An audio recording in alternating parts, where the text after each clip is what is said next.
Understanding the Local Control and Accountability Plan. Part 1. The Local Control Funding Formula and Lcap. School funding is complex and hard to understand if you don't work with it all the time. Most people expect that schools and school districts receive equitable funding, but that's not always been the case. For many years, California had a school funding system that sent some dollars to schools for general use and other funds for specific purposes. These specific funds, called categoricals, supported things like gifted and talented programs for students, extra support for low-income and English learners, new textbooks, and many other uses. Of course, along with those state dollars, districts receive federal funding, grants, and other restricted dollars. But not all school districts received an equitable portion of the money.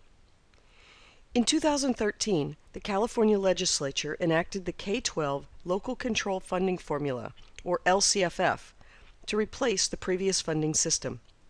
For school districts, the LCFF established base, supplemental, and concentration grants in place of the variety of K-12 funding streams, including block grants and most of the 50 or more state categorical programs that existed at that time. The local control funding formula works like this. Each district receives an amount per student that differs a little bit by grade range. Extra funds are then added to K-3 to support reduced class size, and to high school to help fund career technical education. All of that makes up a district's base grant. Next, each district receives a per student amount for each English learner, foster youth, or low-income student based on qualification for free and reduced meal programs. These additional dollars are the supplemental grant. If 55% or more of the students in a school district fall into one or more of the targeted groups, the district also receives a concentration grant. Those are additional funds per student beyond the 55%. Many districts continue to get federal funds, grants, and other restricted funds they received in prior years.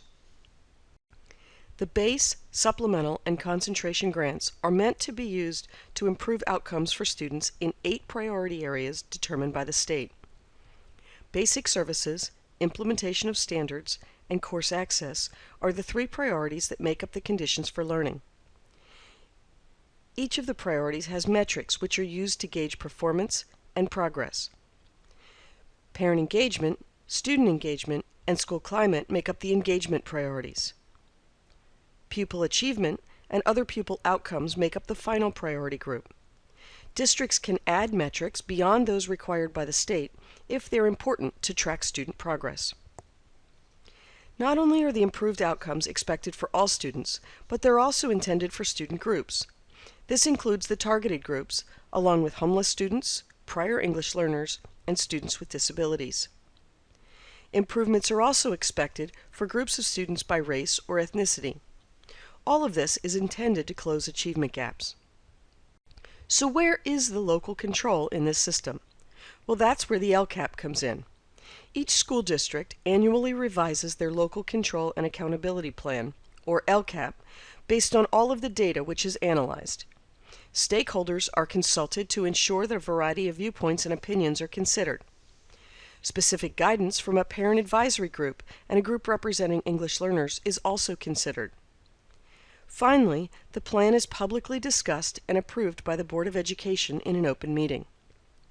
The Lcap represents the degree of local control a district exercises in using the LCFF funds to support its students.